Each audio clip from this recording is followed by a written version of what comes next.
미래로 가자는 윤 대통령, 역사관을 겨냥한 야당. 어제 대통령 기념사에 일본을 언급한 부분 들어보시죠.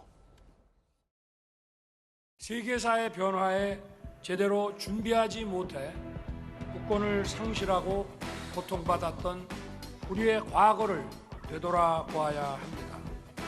지금 일본은 과거 군국주의 침략자에서 우리와 보편적 가치를 공유하고 안보와 경제 그리고 글로벌 아젠다에서 협력하는 파트너가 되었습니다.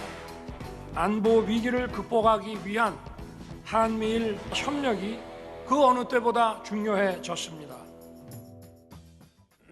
윤석열 대통령이 직접 기념사의 표현 하나하나까지 다 고쳤다고 합니다. 일본은 과거 제국주의 침략자다라고 돼 있었던 이 초안을 군국주의로 수정을 했다라고 합니다.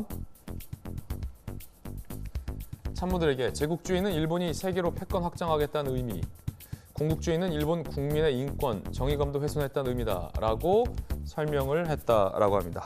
김수현 교수님, 어떤 대목인가요? 이 대목은? 그렇죠. 이제 아마도 이제 기념사를 쓰실 때 굉장히 고심을 하신 것 같아요. 어쨌든 한미일의 지금 공조가 굉장히 중요한 상황이기 때문에 일본과 너무 각을 세울 수는 없다라는 판단으로 표현 하나하나도 이제 조심하신 것 같기는 한데, 그러다 보니까 이제 뭐 일본의 반성이나 사과를 요구하는 부분도 없었고, 그런 부분이 굉장히 국민의 입장에서는 불편할 수가 있죠. 사실 일본 문제는 너무 어렵습니다.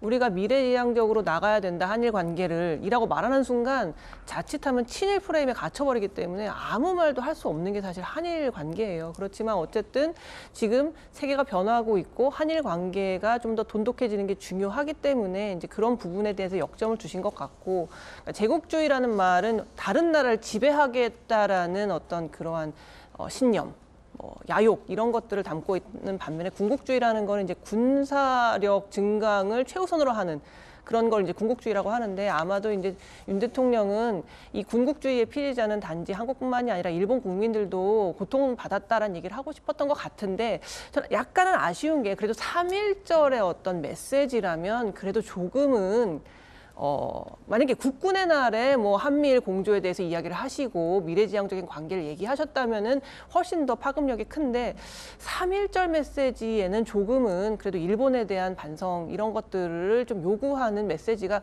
조금 더 담겼어도 좋지 않았을까 그런 생각이 듭니다. 여야의 이 기념사에 대한 반응은 엇갈렸습니다. 들어보시죠. 국익적 관점에서 우리가 나가야 할 길을 제시했습니다. 갈등과 대립의 연속이 아닌 역사에서 교훈을 찾고 미래지향적인 우리의 방향을 제시한 것에 큰 의미가 있습니다. 이게 정말 대한민국 대통령의 기념사인가 싶습니다. 일본의 침략을 우리 탓으로 돌리는 듯한 말투입니다. 식민 지배를 정당화하는 논리입니다. 3.1운동 정신을 거꾸로 세우고 국민에게 모욕감을 주는 역대 최악의 대통령 기념사였습니다. 삐뚤어진 역사관을 반성하십시오. 그런가 하면 윤석열 대통령과 이재명 대표가 마주치기도 했습니다. 어제 기념식이 끝나고 이렇게 악수를 하고 별다른 발언은 없었습니다. 윤 대통령이 이재명 대표와 이제 눈빛 교환을 했고 별다른 발언은 없었습니다. 그냥 의례적으로 정당 대표들과 지도부들과 함께 인사를 하는 사진이었습니다. 저희들은 60초 광고 보고 돌아오겠습니다. 잠시 후에 뵙죠.